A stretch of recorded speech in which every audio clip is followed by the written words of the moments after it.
Jean Hill was another treacherous witness, and she became part of the perennial JFK assassination clown show, as I think many of the treacherous witnesses did. She was standing, she and Mary Moorman were the closest spectators to the assassination, to where Kennedy was when he was shot. And in this picture, the background is from the Zapruder film, and I have her circled. She's the lady in red. And in this frame of the Zapruder film, she and Mary Moorman are apparently looking at the limo in a place where it is not anymore. They're looking at a spot behind the limo while JFK is being shot. And this is one of the reasons one could reasonably conclude that the Zapruder film has been altered. But Jean Hill did not alter the Zapruder film, so I won't talk about that here.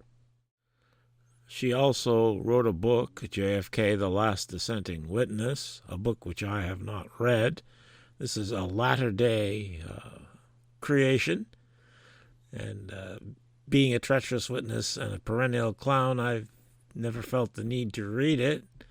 Also, it has a foreword by Oliver Stone and some comment there by Jim Garrison praising it. Two other people I regard as treacherous in this matter, so it makes sense that they all kind of congregate together. And true to treacherous witness form, she's one of these witnesses who would call the FBI when somebody started asking about the assassination. That is, she would report to the FBI not information about the assassination, but information about people asking about the assassination. And this is the FBI report reporting on Mark Lane attempting to question her. She did not cooperate with Mark Lane, unlike Lee Bowers, whom I talked about in a recent video. But I think this is good enough to mark her as a treacherous witness, even if she didn't talk to Mark Lane. Jean Hill was interviewed by members of the Garrison investigation back in the 1960s. This comes from that. Apparently it's a transcript of a tape recording that the investigators made. And they say, Mrs. Jean Hill gave us more trouble than all of the other witnesses put together. She consulted with her lawyer before we arrived, and had also evidently checked that we were from the DA's office, scrutinized our credentials, and when we spoke to her in her living room, she essentially played games with us, did not go into any of her testimony at all, and is evidently extremely reluctant to testify.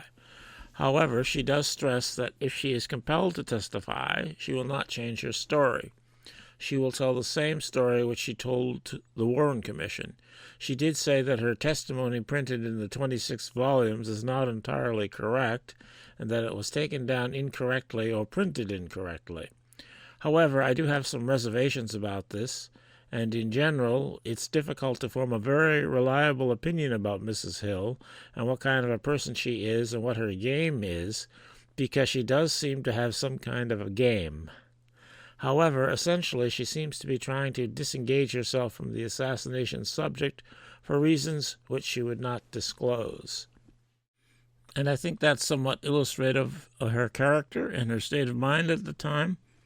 That is, she's kind of changing her perspective on the assassination. This is 2 years afterwards, and she's probably beginning to realize that the story she had been told as a hired witness was not actually the truth, and she wants to be very careful by consulting her attorney and not wanting to say anything.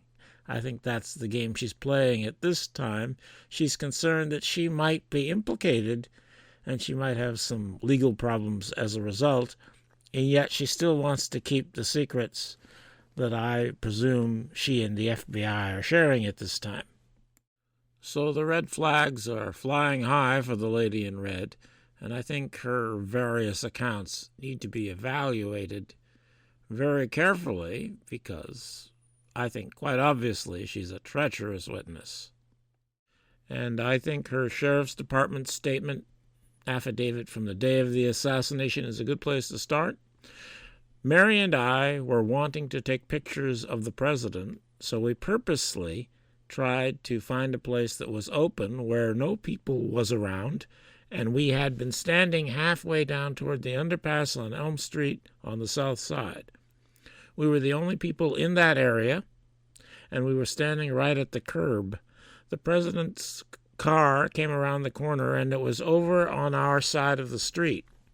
Just as Mary Moorman started to take a picture, we were looking at the president and Jackie in the back seat, and they were looking at a little dog between them.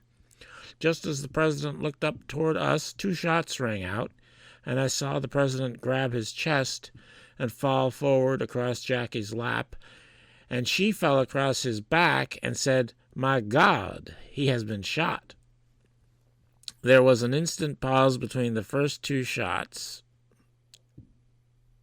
and the motorcade seemingly halted for an instant, and 3 or 4 more shots rang out, and the motorcade sped away. I thought I saw some men in plainclothes shooting back, but everything was such a blur, and Mary was pulling on my leg saying, "Get down, they are shooting." I looked across the street and up the hill and saw a man running toward the monument, and I started running over there. By the time I got up to the railroad tracks, some policemen that I suppose were in the motorcade or nearby had also arrived and was turning us back. As I came back down the hill, Mr. Featherstone of the Times-Herald had gotten to Mary and asked her for her picture, and she had taken of the president, and he brought us to the press room down at the sheriff's office and asked to stay. All right, there's a lot in there that we have to deal with. First, I'll deal with where they were standing. We purposely tried to find a place that was open where no people was around.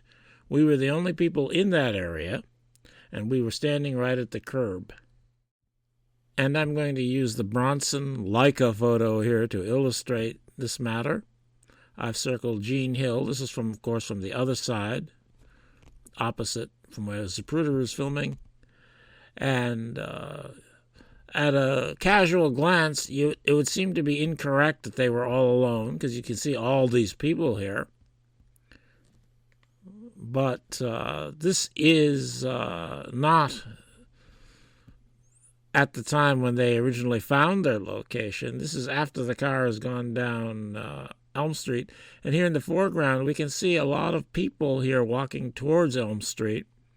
These people were not there when Moorman and Hill located themselves. These people are coming from over on Houston Street, where the car had been before it turned onto Elm.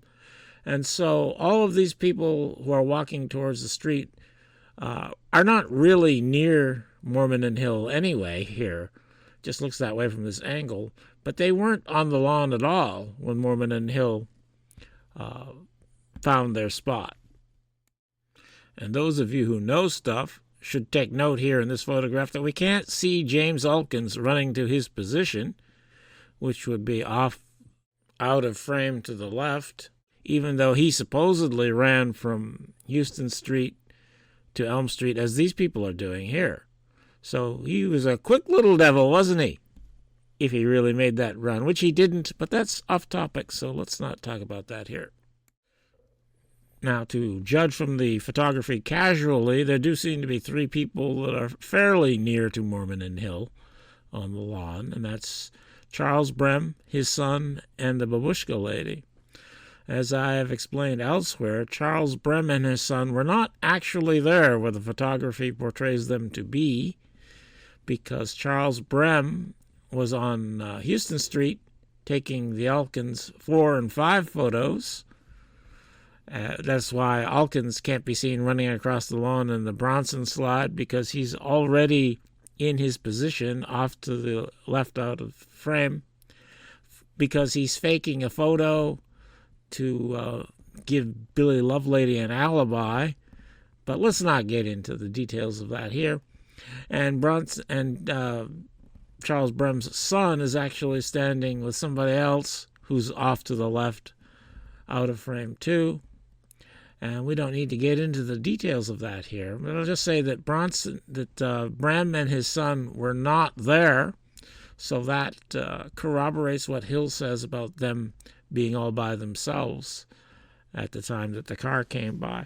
The Babushka lady, I think, really was there, but as we can see in the Zapruder film, she actually is further back from the street, and you wouldn't expect Hill and Moorman to notice her there, I don't think. She probably also is walking to where she's standing there from some other position or from Houston Street. I think the precise position of the Babushka lady at the time of the shooting cannot be determined from the photography. I think in the Zapruder frame here, she might not actually be there in real time either. But I think the point is that she was on the lawn further back than Moorman and Hill, and probably Moorman and Hill wouldn't have seen her. Or if Hill had seen her, she might not have said anything about it, because I think what the Babushka lady is doing is part of the reason Hill is there at all with Moorman. And I intend to get to that later. And I think the area here of where JFK is going to be when he's shot is a very controlled space. I think the conspiracy is controlling this space very tightly, presumably by using Dallas police officers to have unauthorized people not in this space. And I think Hill and Moorman are authorized people to be in this space. Charles Brem and his son, when they are there, are authorized to be there. The Babushka lady is authorized to be there. And even looking on the other side of the street, I think the Newmans are controlled witnesses. Those two ladies that are there, I think those are two ladies. I have no idea who they are. I don't know what their purpose is if they are put there by the conspiracy. And then we have the Umbrella Man and Dark Complected Man, both of whom are conspiracy actors. And to the right of that, we have Alan Tippett and his friend. Alan Tippett is a conspiracy actor. His friend, I think, is just along for the ride there. And to the right of them, we have the Chisholm family. And they are there to work in conjunction with Alan Tippett to get the weapon that had been used from the grassy knoll, to get that out of Dealey Plaza. But we don't need to get into the details of that here. And the Hesters back there, they're part of that thing too, dealing with the weapon that had been used on the grassy knoll. And then, of course, we have Zapruder standing up on his pedestal, and I think he was engaged to take this film, though he didn't know it was going to be an assassination. So I think that all of these witnesses in the kill zone were put there by the conspiracy, and that free agent witnesses were kept out of there because they didn't want to have witnesses whom they couldn't control saying things they didn't want said. Now, maybe some of the witnesses they put there actually said things they didn't want said because they hadn't been told not to say those things. But I think it was a controlled space, and the conspiracy personnel, or used personnel, were only allowed in this area. So I guess that means I should be suspicious of those two ladies too, whoever the hell they are. So just to try to stay on topic, I think Jean Hill knew in advance where she was to stand, and that she was there to bring Mary Moorman there with her camera, and that Mary Moorman is probably an innocently manipulated person here, and that Jean Hill is the one who is handling Mary. And going back to Jean Hill's statement, she said the president's car came around the corner and it was over on our side of the street. This is not obvious in the photography that the car was on her side of the street.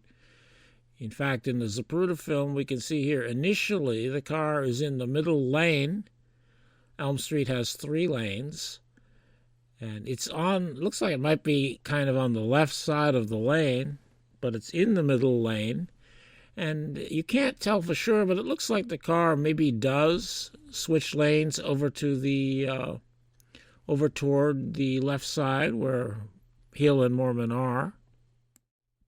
And here in the Wiegman film, I guess I should, in the blue boxed area is the presidential limousine going under the underpass at this time. In the red boxed area is Bobby Hargis having just got off his motorcycle. Well, there's a car right next to that red box, which I think is the Secret Service car that was behind LBJ's car. Or maybe it was, I think that's the one it is. But anyway, you can see that car has swerved over to the left, and that doesn't prove the presidential limousine did that too, but I think it probably indicates that the cars did go over to the left, and that probably the presidential limousine did that first because it was in front of them, and that's why they're doing it, because the car in front did that. I think that's probably confirmation that Gene Hill is telling the truth about this, that the car did move over into the left lane. I don't know why that would have been done. It may be a matter of looking forward to the editing job that was going to be done on the Zapruder film. I think that was planned in advance too. And maybe it makes the editing easier if the car is over in the left lane. There'd be less background editing to do, perhaps, involving the street itself. Also, that would allow the Zapruder photographer, presumably Zapruder, to have his camera a little higher and with regards to the Newmans, so that the Newmans wouldn't be in his film, that they would be out of frame. And that might be for the sake of the editing job, because it's difficult enough to cut frames and make it look like frames weren't cut. But if you have to deal with the foreground too, which is where the Newmans were, that would make it even more difficult to edit. So I think maybe the car moved over to the left just so the Zapruder film could escape having people on the north side of the street appear in the film. Also, another thing possible is that Jim Chaney is going to be passing the car on the right. Went ahead of the president's car to inform Chief Curry that the president had been hit. And it may be that also this allows the Zapruder film to not capture Jim Chaney passing the car, because the camera can go a little higher and not see James Chaney passing, perhaps. So I think Gene Hill is probably telling the truth here about the president's car being on her side of the street. And now getting to the reason why I think Moorman and Hill are there, and that is the photo taken by Mary Moorman. Just as Mary Moorman started to take a picture, we were looking at the president and Jackie in the back seat, and they looking at a little dog between them. I'll get to the little dog later. And as I have down at the end there, as I came back down the hill, Mr. Featherstone of the Times-Herald had gotten to Mary and asked her for her picture, and she had taken of the president. And he brought us to the press room down at the sheriff's office and asked to stay. And this is the Moorman photo as it appeared in a UPI press, as a press photo from the UPI.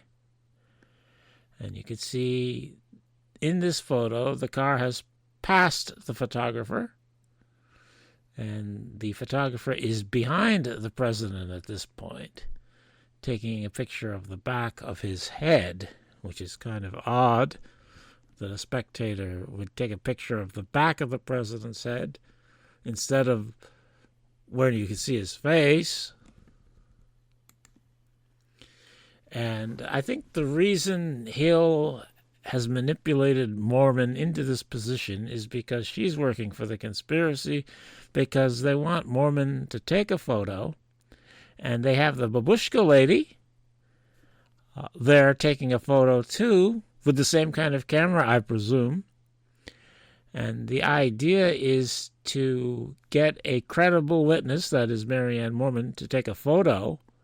And if her photo shows something they don't want shown, to switch it with the babushka lady's photo, which they hope will be better.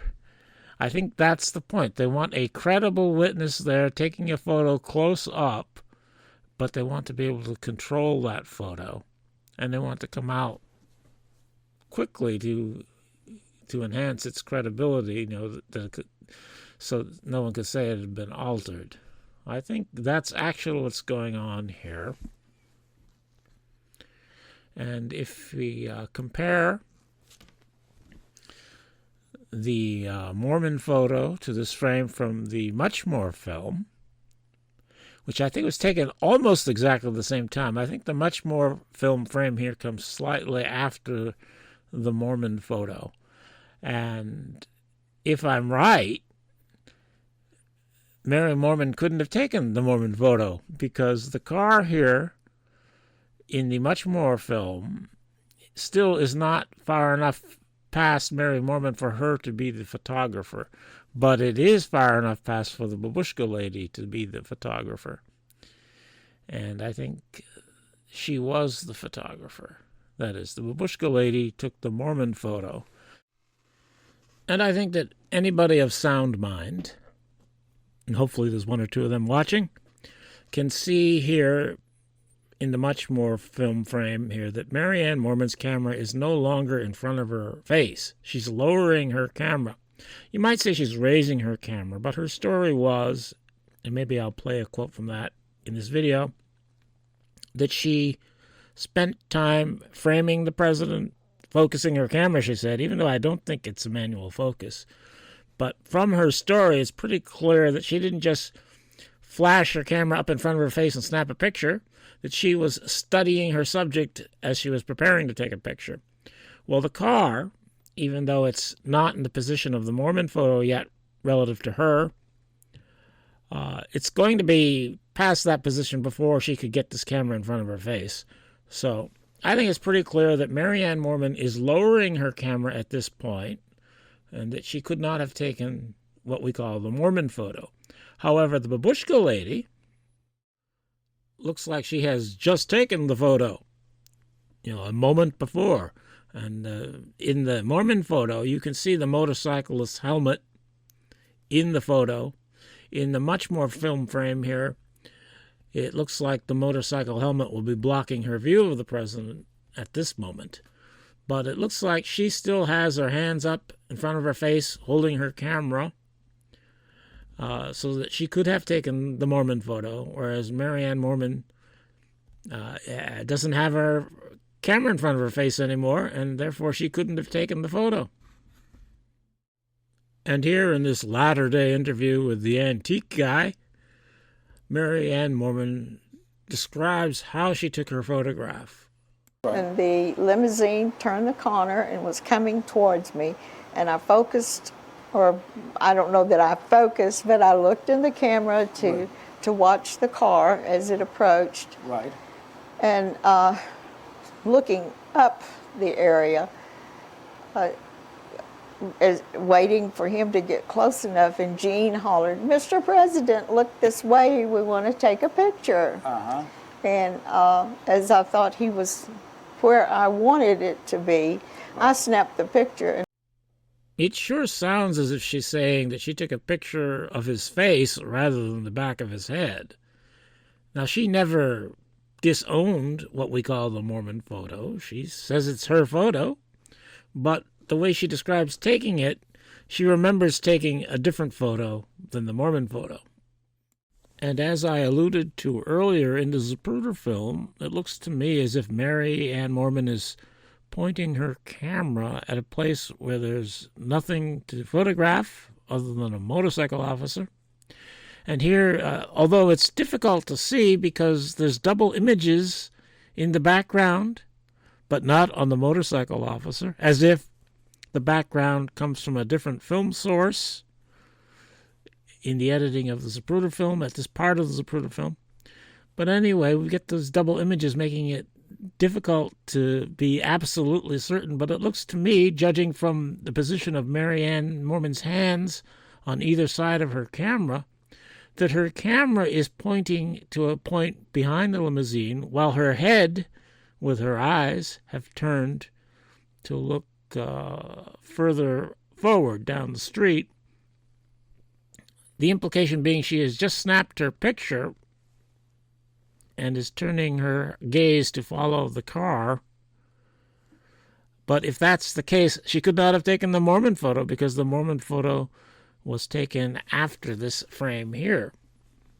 And anyway, her camera is pointing in the wrong direction to have taken the Moorman photo.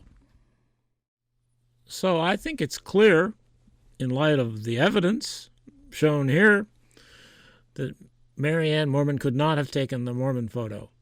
And there's only one other person there who could have taken it, and that's the Babushka lady. And her apparent position here in the Muchmore film shows that she would have had the opportunity to take that slightly before the time shown in this frame. And going back to the statement here, Hill talks about Jim Featherstone. His name is actually Featherston. I think he's part of it too.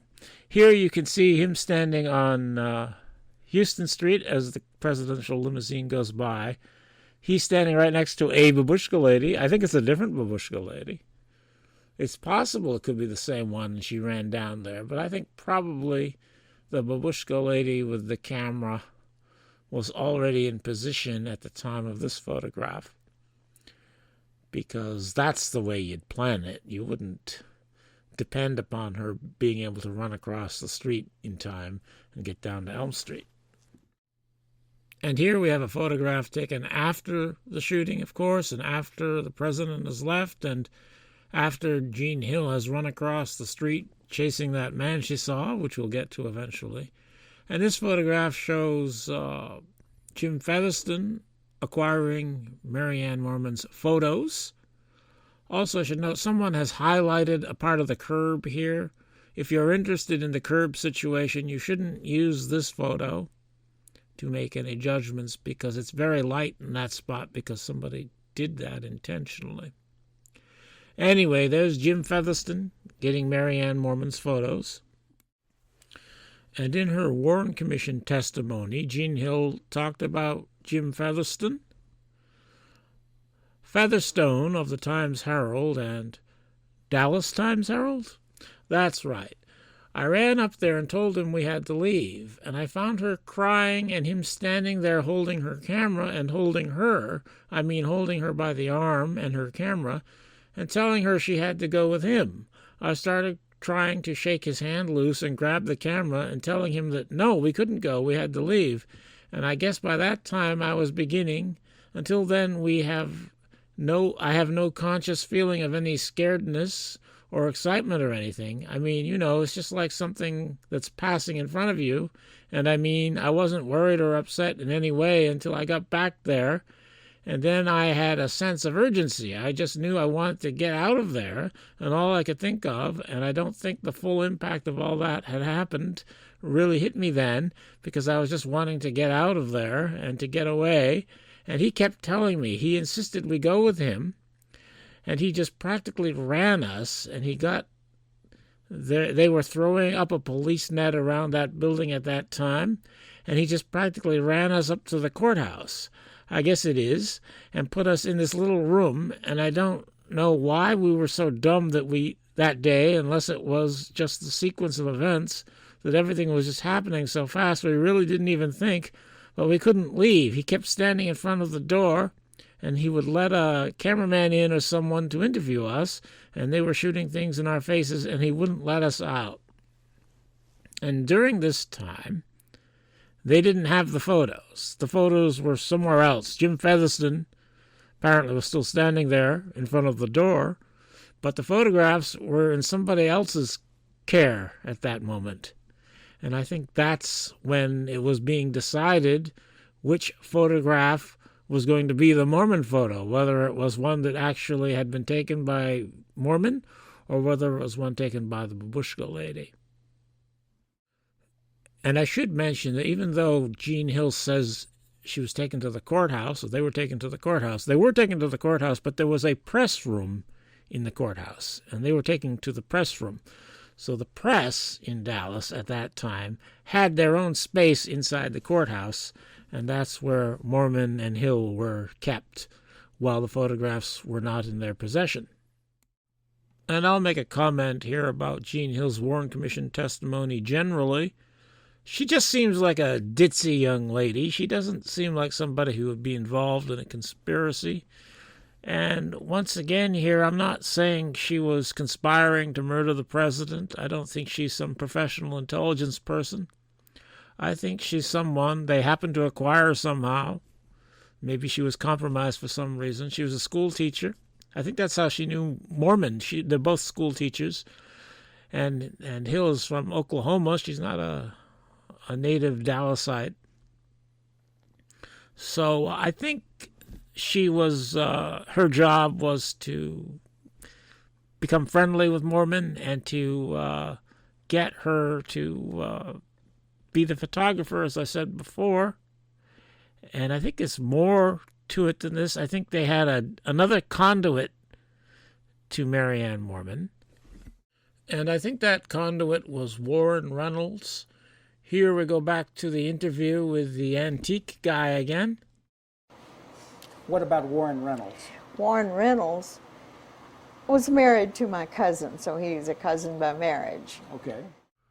Warren Reynolds was a very curious witness to the Tippit shooting, or what I call the alleged Tippit shooting on 10th Street. Here he is in television footage taken in Oak Cliff in the aftermath of the Tippit shooting there, and he's giving information to a policeman here, but he was not publicly identified as a witness until January of 1964. So he seems to be, to me, he seems to be a functional sort of witness, a functional witness for the conspiracy. That is, he's directing the police immediately after the alleged shooting on 10th Street. But they're trying not to use him officially after that. He's not officially a witness until January of 1964. That is, there are no statements from him until January of 1964, which is what I mean by not being an official witness. And he just happens to be related to one of the closest witnesses to the assassination of the president over in Dallas. So that's an extraordinary coincidence, I think. And maybe that's why the conspiracy didn't initially want to use him as a witness, because he happened to be related to the witness in Dallas to the president's murder. And that looks very funny if you're looking critically at this matter. That is, the closest witness to the murder of the president happens to be related to this pivotal witness to the aftermath of the murder of the other guy murdered that day, Officer Tippit, in the small town of Dallas. And while I don't want to make this video to be about Warren Reynolds, I think it's instructive to go over a few of his details here.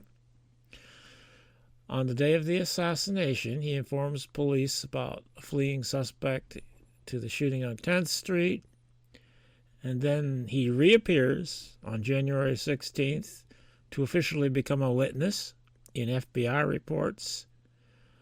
And then on January 23rd, 1 week later, he apparently is shot through the head while he's closing up shop at the used car lot owned by his brother.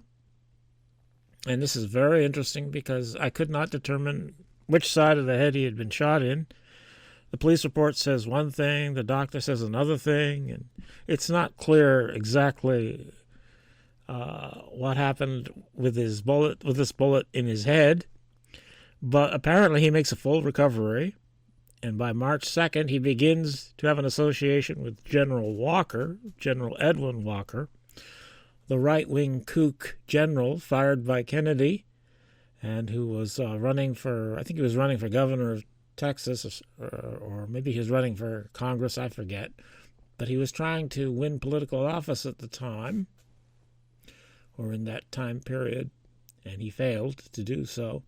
But anyway, Warren begins associating with him, and this is the guy that Oswald supposedly took a shot at in April of 1963. And then in July 22nd, he testifies to the Warren Commission. So he's a very interesting witness, and I should probably do a comprehensive video on him. And he also, like Lee Bowers and Gene Hill, was one of these people who would call the FBI when somebody wanted to talk to him about the assassination. And this is an FBI report relating Mark Lane's attempt, his successful attempt, to talk to Warren Reynolds about the assassination. So he's, in my view, an informer for the FBI. So the way I see this, probably Warren Reynolds was the first contact that led to Marianne Moorman for the conspiracy.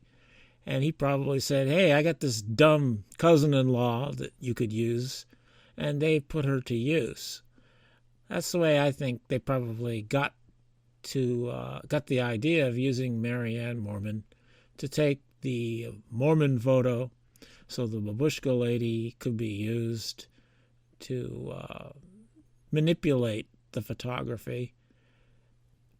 I think it came through, I think they got her initially through Warren Reynolds and then probably used Gene Hill to become her friend and direct her as to where to stand so that Jim Featherston could come and get the photograph, and so that he could switch it, or whoever he's working for could switch it with a Babushka lady photograph to become the Moorman photo that we all know and love today. So I think that's why the conspiracy engaged the services of Gene Hill, and she probably was not told, initially anyway, to lie about other things.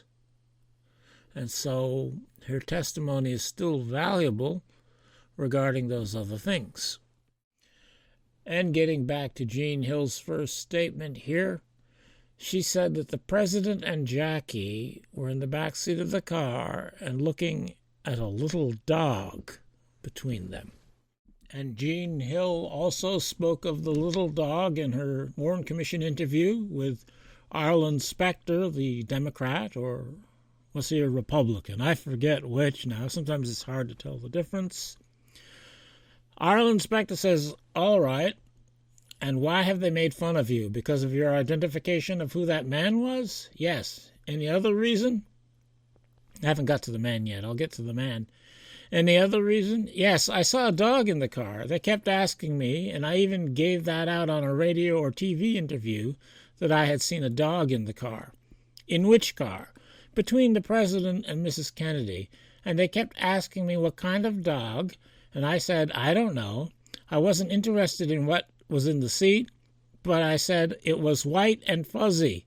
And I said it was something white and kind of fuzzy. And I emphasized that there, because we'll get to a photograph of that white and fuzzy thing. And it was in the seat between them. And I said, I just got to thinking it must have been a small dog, because I had remarked to my girlfriend as they were taking us in the police station. I said, why? I said, I could see Liz Taylor or the Gabors traveling with a bunch of dogs, but I can't see the Kennedys traveling with dogs. Why would they have a dog with them on tour? And when we remarked about that, she and I both, and I said, did you see it? What kind of dog was it? Why, they were taking a dog. Why were they taking a dog? I found out later that it was those roses in the seat, but I knew they were looking at something, and I just barely glanced and saw this. And this is Gene Hill on the day of the assassination in that courthouse press room, talking to, I believe it's Bill Lord, in a television interview, and she mentions the dog here as well.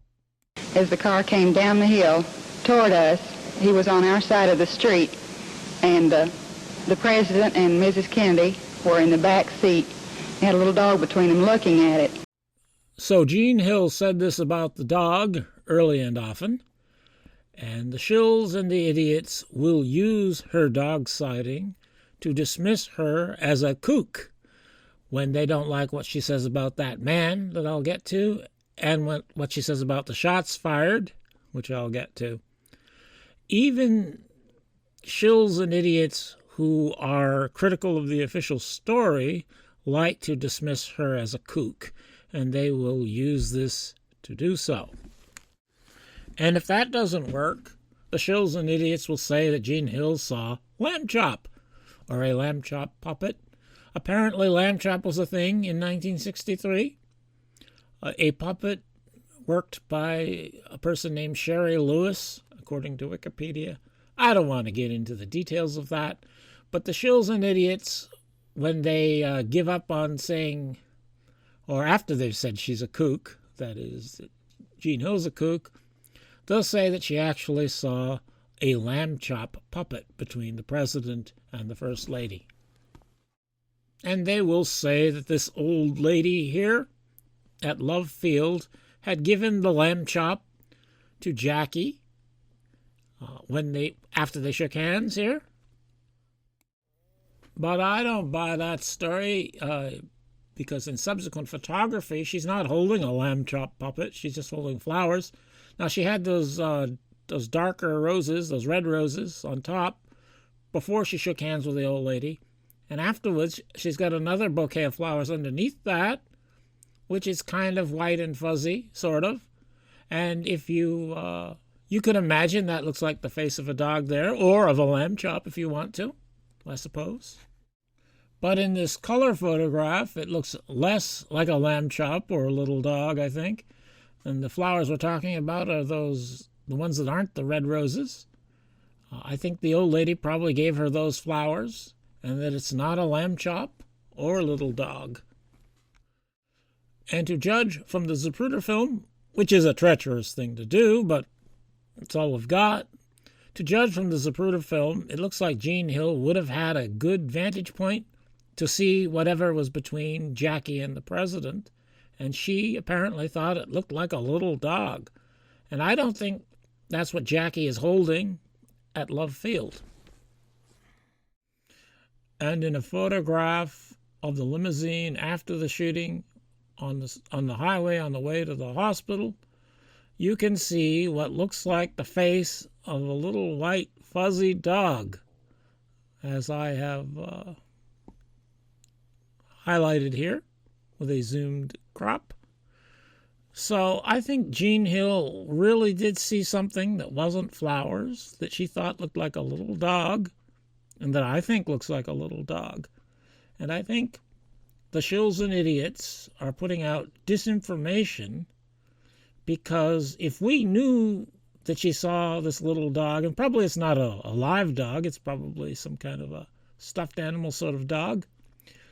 If we knew that that thing was in the car, then we would have to know why it was in the car and how it got there. So I think the shills and idiots want us to think Jean Hill was hallucinating. If they can get us with that, that's fine. And if we are going to, if we don't accept that, they want us to accept that it's a Lamb Chop given to her by the old lady in the wheelchair at Love Field. But I think it's neither of those. I think this was something that was in the car already. And I think I just surmised that it had something in it, that it was kind of a pouch, a stuffed animal with a pouch or something, that had something in it that was used either by Jackie or by Clint Hill, both of whom were involved in the assassination plot. And I don't want to get into the details of what I think it might have been, but I think it probably held something inside of it that was used by the murderers, and that's why we're getting this disinformation about Gene Hill's little white dog. And now we get to the shots as witnessed by Gene Hill. Just as the president looked up toward us, 2 shots rang out, and I saw the president grab his chest and fall forward across Jackie's lap, and she fell across his back and said, "My God, he has been shot." There was an instant pause between the first 2 shots, and the motorcade seemingly halted for an instant, and 3 or 4 more shots rang out, and the motorcade sped away. I thought I saw some men in plain clothes shooting back, but everything was such a blur, and Mary was pulling on my leg saying, "Get down, they are shooting." Since I'm going to put Gene Hill's account into the context of my understanding of what happened, I have to explain that first. So this is the sequence of shots from outside the car, as I understand it.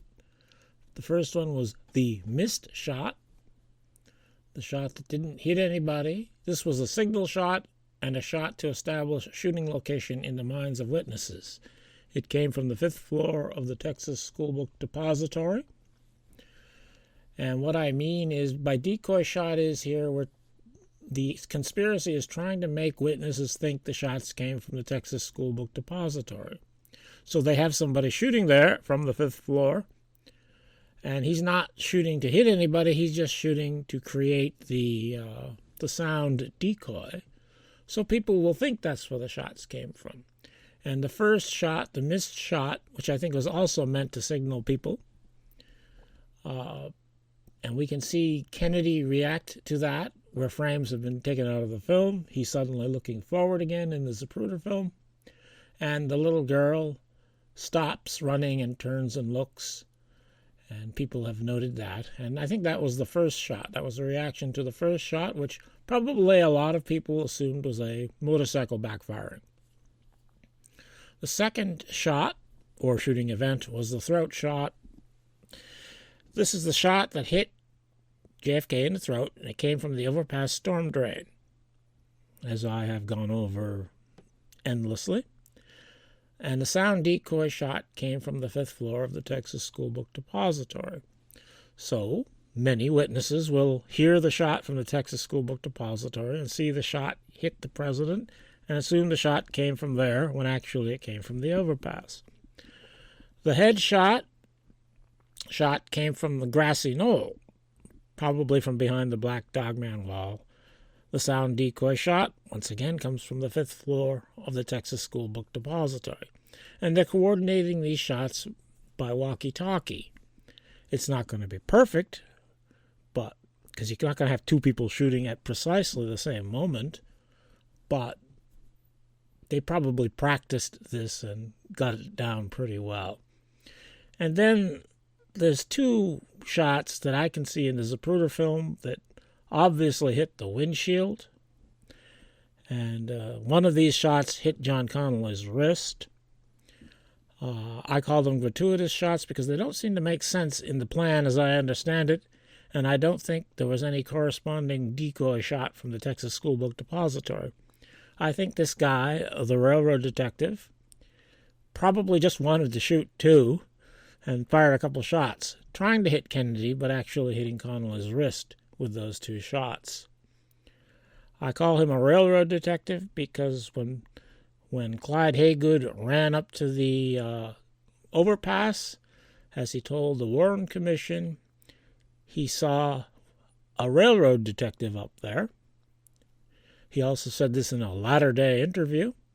Just a mass chaos. There's a lot of people was looking and pointing up at Triple Underpass. The only person that I seen that I recognized as being a railroad detective. There was nothing else in the yard.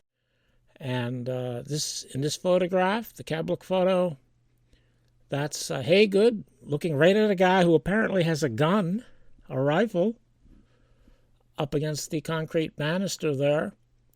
And there's a footing on the banister that makes it higher than it would be if it was on the same level as his feet. Somebody once pointed that out, that it looked a little too long to be a rifle. But I think it's probably the barrel is resting on the footing of the concrete banister there. So that's my understanding of the sequence of shots as they came from outside of the car.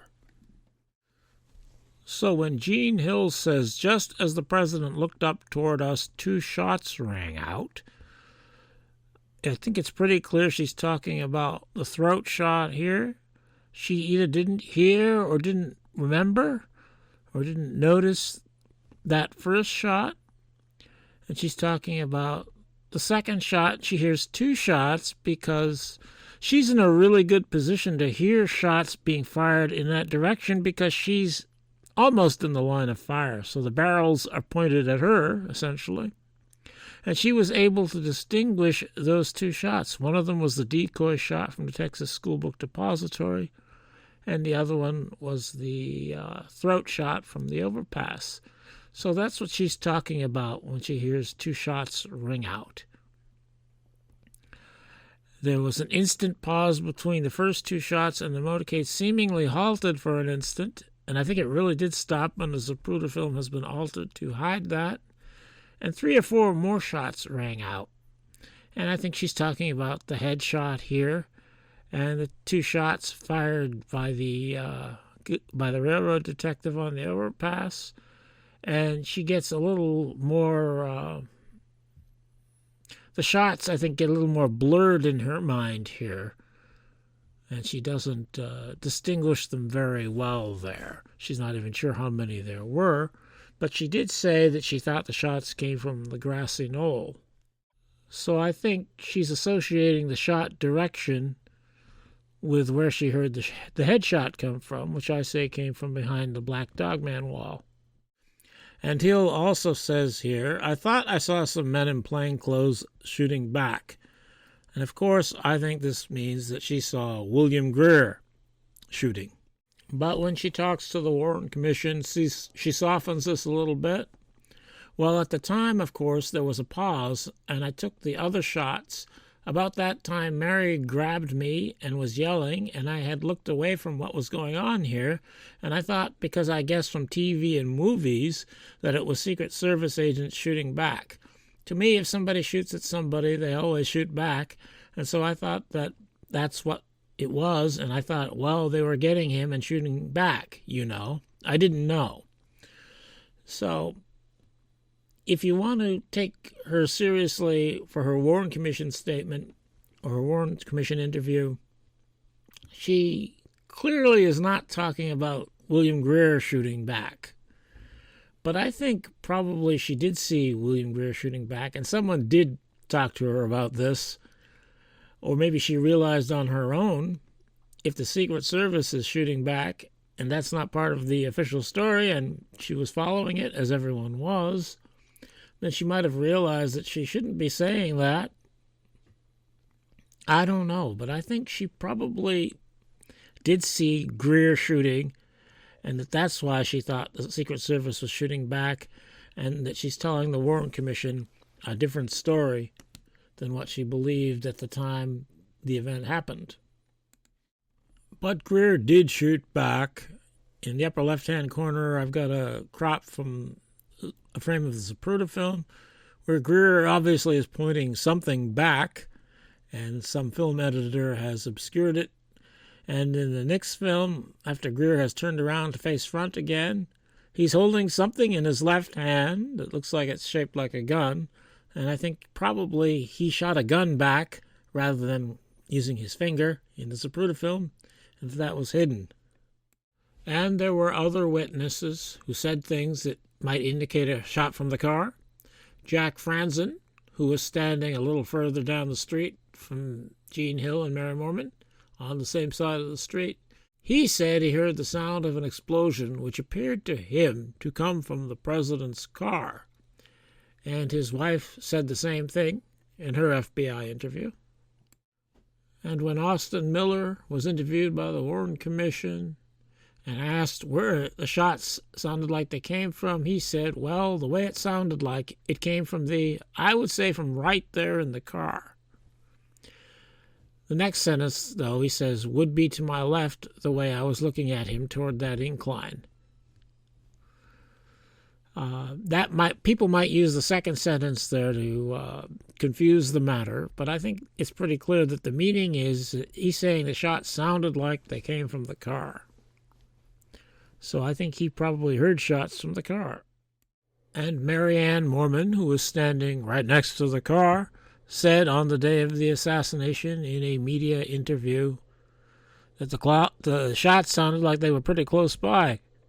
Did the reports of the shot, in other words, the sound of the explosions, did they sound rather loud? Yes, they did, just like a firecracker going off right at the car. And I think the step man here in the Muchmore film actually saw Greer shooting the president, and that his reaction here is to point at Greer, which I think is what he's doing here. This guy has officially been identified as an F. Lee Mudd, and he was interviewed by the FBI, and of course they don't report him saying that he saw the driver shooting the president, but I have my doubts about that identification. And in what we call the Moorman photo, I think we can actually see the muzzle flash of William Greer's gun, backed by Roy Kellerman's head. Roy Kellerman is nice and dark and in shadow there, and that kind of highlights the muzzle flash, as I say. So I think Jean Hill probably did see a Secret Service man shooting back.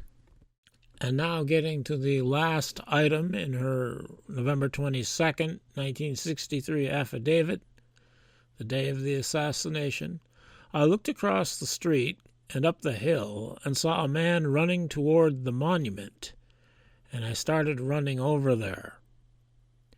And this is all she says about that man in her first statement.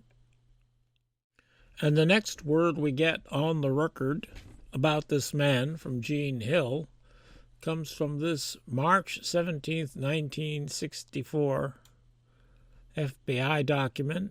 This is about 4 months later. And in there it says this: when the firing stopped, Mrs. Hill noticed that everyone in the vicinity seemed to be in a trance, wondering what had happened. Mrs. Hill recalled it was then that she noticed a white man wearing a brown raincoat and a hat running west, away from the Texas School Book Depository building in the direction of the railroad tracks. She said she does not know why, but she started across the street in an effort to see who he was. In so doing, she ran in front of the motorcycle escort following the president's car and was nearly hit by one of the policemen.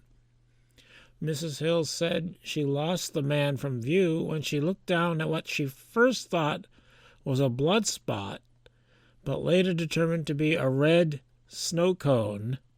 She did not get a good look at this man, does not know who he was, and never saw him again, but thought the man was of average height and of heavy build.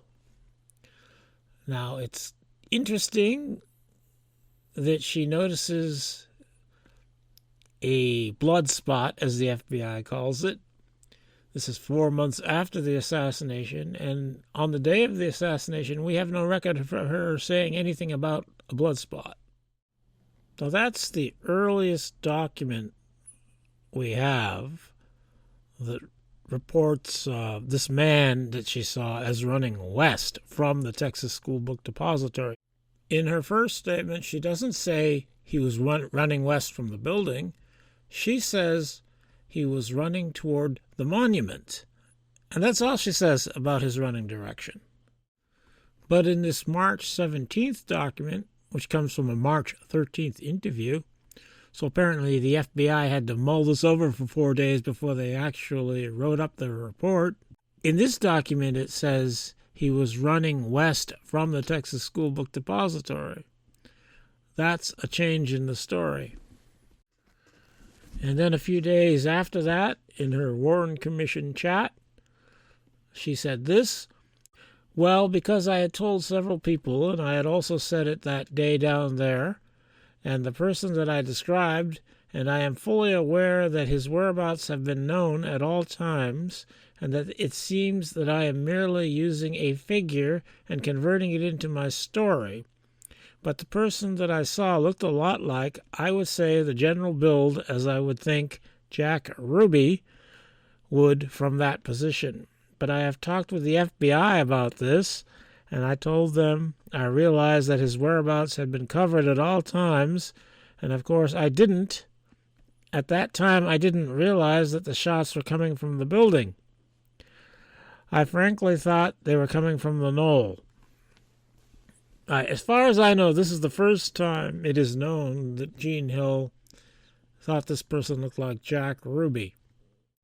So the story as we have it starts as a man running toward the monument and ends up being a man who looks like Jack Ruby running from the Texas School Book Depository west to the railroad tracks. When Arlen Specter interviewed Jean Hill for the Warren Commission, he drew this diagram for her and asked her to mark on it certain things. And this diagram doesn't relate real well to reality, I don't think, but this is what we have. I have added the red here, of course. A is where Hill was standing when she was watching the motorcade. B is where she ran to when she crossed the street. And C is where she originally saw this man that she first said was running toward the monument and later said was running from the Texas School Book Depository. Here we have the monument, which is the circle there that encloses C and B, smack dab in front of the Texas School Book Depository. That's not exactly the way it is. But anyway, this is what was produced by the Warren Commission. A better portrayal of reality, I think, is the Bell film. And in this frame of the Bell film, we can actually see Jean Hill because she's the lady in red. And I've circled her here. So she told the Warren Commission that she ran across the street to the steps which lead up to the monument. These are the only steps that lead up to the monument. So she must have crossed the street here and run up those steps, and there we can see her there. And she apparently is heading in the direction that will lead her to behind the Black Dogman Wall. And this apparently is the area in which she saw a blood spot, but later determined to be a red snow cone. It doesn't say how it was later determined to be a red snow cone. And of course, this is the FBI report. They're not even quoting her here. But I think she saw a blood spot, and the story was changed for it to be a red snow cone. And coincidentally, this just happens to be the same spot where Jerry Coley saw a puddle of blood and where we can see a puddle of something, which sure doesn't look like a snow cone, in this film taken on the day of the assassination, right behind the Black Dogman Wall, where I say J.D. Tippit had been shot in Dealey Plaza and not shot on 10th Street. So I think this is the same spot of blood that became a snow cone that Jean Hill had seen. And so I think the man she saw had something to do with the shooting of J.D. Tippit. And by the way, as I went over in a recent video, this is also the same area in which Lee Bowers had seen the commotion and the flash of light, which I think was the shooting of J.D. Tippit. So I think Jean Hill saw somebody who had something to do with the shooting of J.D. Tippit. And I think that probably the man that Jean Hill saw was the guy that is called Shadow Man in the Botham photo. He certainly could be wearing a hat, and he could be wearing a brown overcoat, though being Shadow Man, we can't be sure what he's wearing, except that apparently it's something dark. One problem with this idea is that he's certainly not running away from the Texas School Book Depository. In fact, he's heading in the direction of the Texas School Book Depository here. But in the original story, Gene Hill said he was moving towards the monument, and it was the other side of the monument. So I think probably she saw this guy walking towards the monument at the time of the shooting, or slightly after it. And this person has continued walking or running and is now gone by the monument and is heading east. This is consistent with her original story we have in the affidavit, but it's not consistent with her changed story that was changed after she talked to the FBI. So looking at this photograph that I have labeled, where the puddle of blood is, that's approximately at the top of the steps. It's a little further in, but that's about where Gene Hill said she saw this man in her original, or when she's talking to the Warren Commission. Or no, yeah, when she draws the diagram for the Warren Commission. So I think Shadow Man was over by the puddle of blood area, and he walked behind the pergola to the position we can see him in the Botham photo. He walked behind the pergola.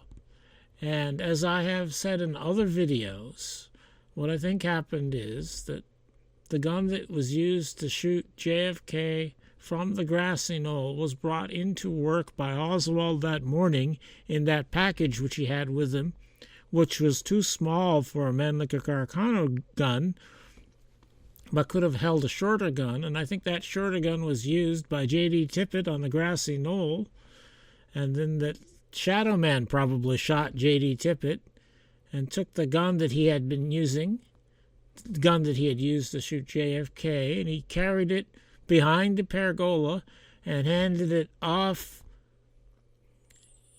to, it was put into a bag, a handbag, and the handbag was handed off to Mr. Chisholm at the east end of the pergola. Mr. Chisholm gave that handbag to his wife, who left the scene carrying it, and Alan Tippit took Mrs. Chisholm's original handbag, and he carried it away from the scene. And I think this is why the authorities changed Gene Hill's story. They knew what happened, and they knew that what she said was consistent with what happened, so they wanted to make it inconsistent, so they made it into a snow cone and the man running the other way. Try to make sense of that, idiots. So that's about all I have to say about Gene Hill. I think she later went on to spread disinformation and to make a buck, and that's why she became part of the perennial JFK assassination clown show. Okay, I feel like I just took a nice, satisfying dump here.